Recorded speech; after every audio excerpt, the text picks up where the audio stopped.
데니스는 재능 있는 건축가예요. 독특한 초고층 건물을 설계했고 이제 공사가 시작되고 있죠.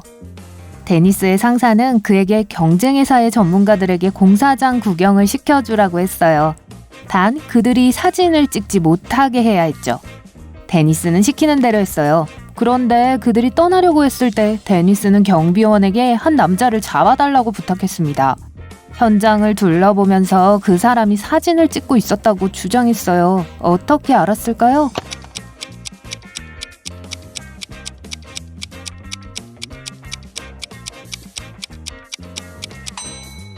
그 남자는 우산을 들고 있었습니다. 계속 다른 물건들을 가리키면서 질문을 많이 했죠. 하지만 하늘에는 구름 한 점 없습니다. 그럼 우산이 왜 필요할까요?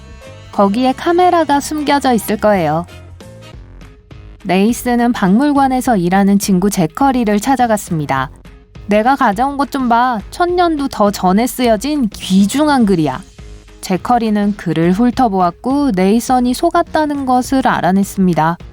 이 글에서 이상한 점을 찾아보시겠어요?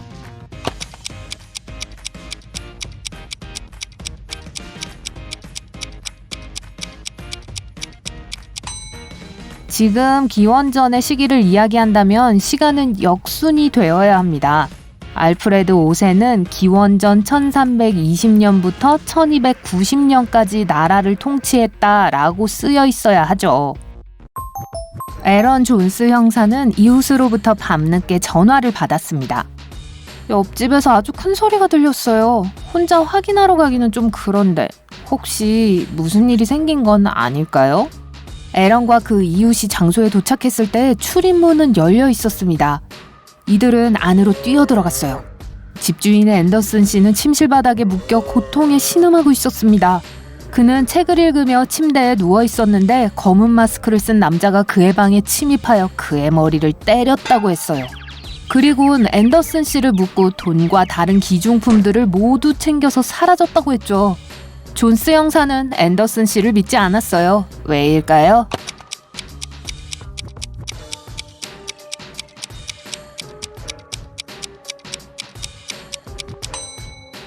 침대를 보세요. 이불에 주름 하나 없네요.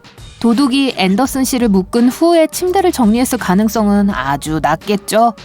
즉, 이 남자가 거짓말을 하고 있다는 뜻입니다. 이 사람들을 보고 이 남자의 아내가 누군지 맞춰보세요.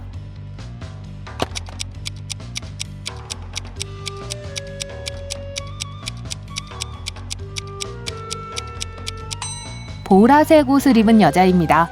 바이커와 여자 모두 같은 결혼 반지를 끼고 있어요. 조앤은 논리적 사고와 분석 능력을 테스트하는 실험에 참여했습니다. 다음 단계로 넘어가려면 수수께끼를 풀어야 했어요. 이제 조앤은 작은 방에 갇히게 되었습니다. 종이에 적힌 수수께끼를 풀면 문이 자동으로 열릴 거예요. 이 수열은 어떤 원리에 기초할까요? 8, 5, 4, 9, 1, 7, 3, 20?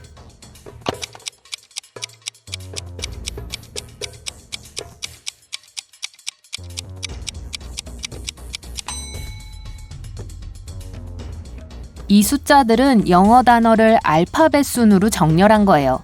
8, 5, 4, 9 이렇게요. 조앤은 간신히 방에서 나왔습니다. 이제 다음 문제를 풀 차례였어요. 이번에는 화면의 모든 파란색 점을 연결해야 해요. 하지만 선은 단 3개만 그을 수 있어요. 어떻게 해야 할까요?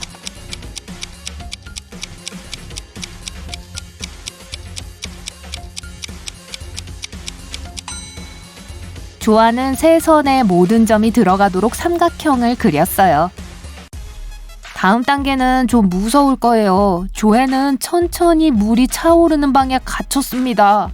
이 방정식을 참으로 만들어야만 물이 멈추게 될 거예요. 29 빼기 1은 30.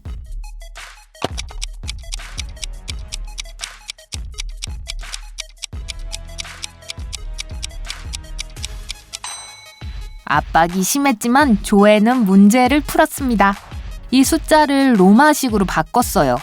xxix-i는 xxx. 그런 다음 29인 XXIX에서 1 하나를 제거하면 30, XXX가 됩니다. 와, 정말 풀기 어려운 문제였어요. 그리고 조회는 마지막 문제를 풀게 되었습니다. 어떤 개체가 이 무리에 속하는지 맞춰야 해요. 여러분도 한번 맞춰보시겠어요?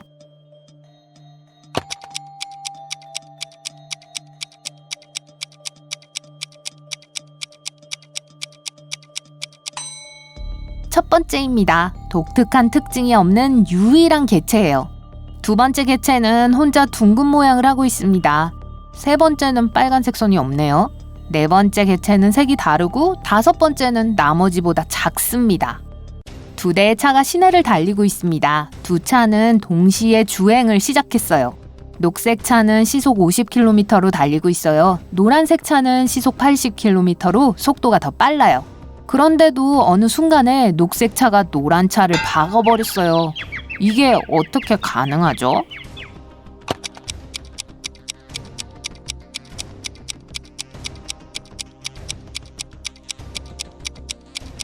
두 차는 마주보는 방향으로 달리고 있었습니다. 이 소년 뒤에 두 여자를 보세요. 그의 진짜 선생님은 누구일까요?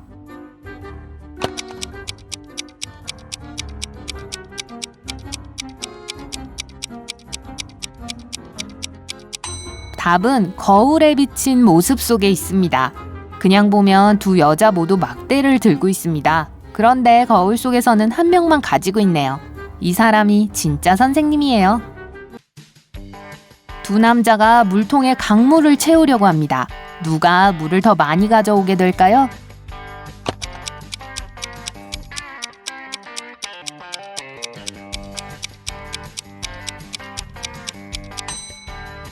노인의 물통 주둥이는 젊은 남자의 물통 주둥이에 비해 낮게 위치해 있습니다.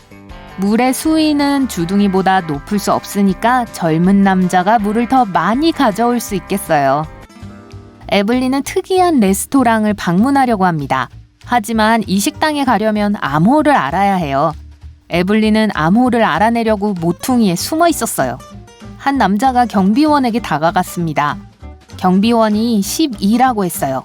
남자는 2라고 대답하고 식당에 들어갔습니다.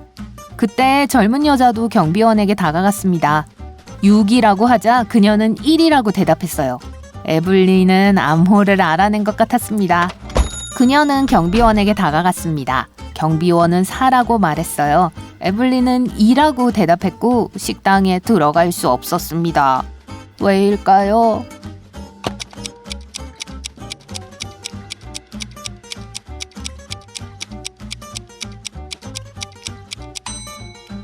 암호는 경비원이 말하는 숫자에 들어가는 글자 수입니다.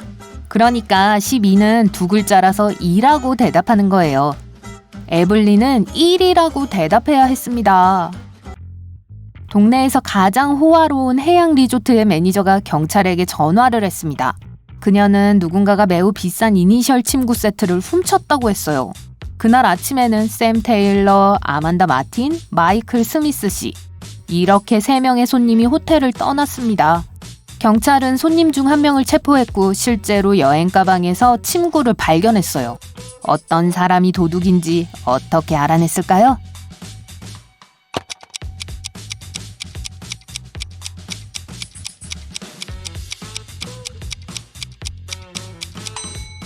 보시다시피 호텔 이름은 모닝스타죠. 그러니까 침구의 이니셜도 MS였을 것입니다. 같은 이니셜을 가진 사람은 마이클 스미스 뿐입니다. 한나는 친구인 에블린 마크스 형사에게 전화를 걸어 가능한 한 빨리 와달라고 했습니다. 자신이 개와 함께 산책하는 동안 누군가가 집에 침입해서 노트북을 훔쳐갔다고 했어요. 한나는 범인이 이웃인 제레미라고 확신했습니다. 에블린은 그 남자에게 질문을 하러 갔지만 그는 집에 없었어요.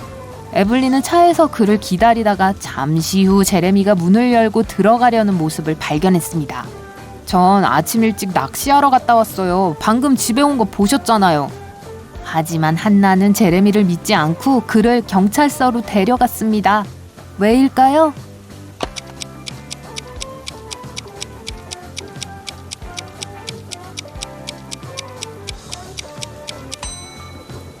제레미는 하얀 운동화를 신고 있어요. 하지만 이날은 이른 아침부터 비가 내리고 있었죠. 만약 낚시를 하러 갔다면 신발이 어떻게 그렇게 깨끗할 수 있을까요? 제이콥 로빈슨 형사는 산에서 휴가를 보내고 있었습니다. 어느 날 아침 그는 묵고 있던 호텔 주인이 거액의 돈을 도둑 맞았다는 걸 알게 됐어요. 제이콥은 주인에게 도움을 제안하고 모든 호텔 투숙객들을 신문했습니다. 엠마는 저는 몸이 안 좋아서 저녁 내내 방에 있었어요 라고 했습니다. 루이스는 새벽 2시에 도착해서 바로 잠자리에 들었다고 했습니다. 사이먼은 이 동네에 친구들이 살고 있어서 친구들을 만나러 갔다가 바로 1시간 전에 돌아왔어요. 로빈슨 형사는 누가 범인인지를 즉시 알아냈습니다. 누구일까요?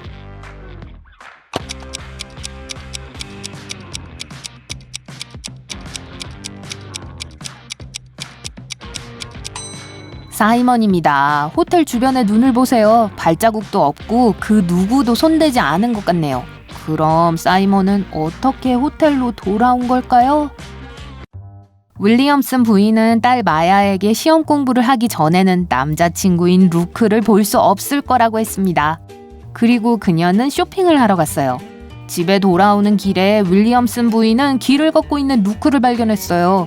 그녀는 집에 돌아왔고 즉시 마야가 남자친구를 만났다는 걸 알아냈습니다. 어떻게 알았을까요?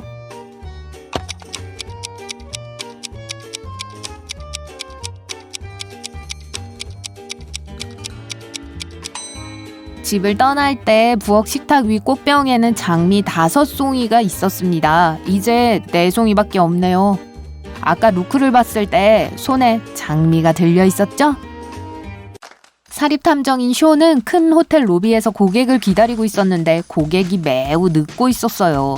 그래서 쇼는 재미로 호텔 투숙객들을 관찰하기 시작했습니다. 그는 접수처에서 한 남자를 발견했어요. 여행 가방을 4개나 가지고 있었지만 직원이 짐을 들어주겠다고 하자 그는 거절했습니다.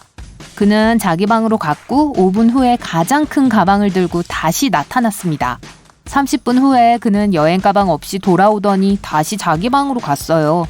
잠시 후 그는 호텔 데스크로 달려가 제 가방이 사라졌어요! 라고 외쳤습니다. 셔는 자신을 소개하고 호텔 직원들과 함께 그 남자의 방으로 향했습니다. 이 남자는 분명 수상한 구석이 있었어요. 셔는 곧 그가 사기꾼이라는 걸 알아냈습니다. 이 남자는 뭘 했던 걸까요?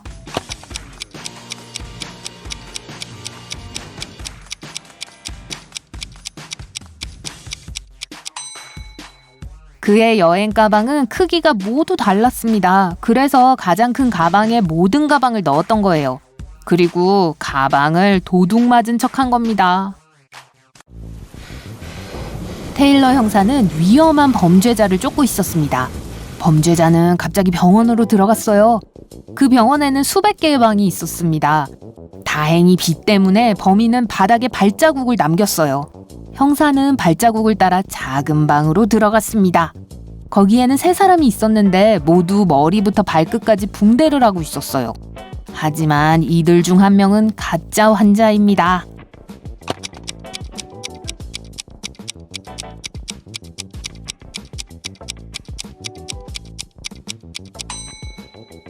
가운데 남자예요. 혼자 침대 앞에 의료 차트가 없네요.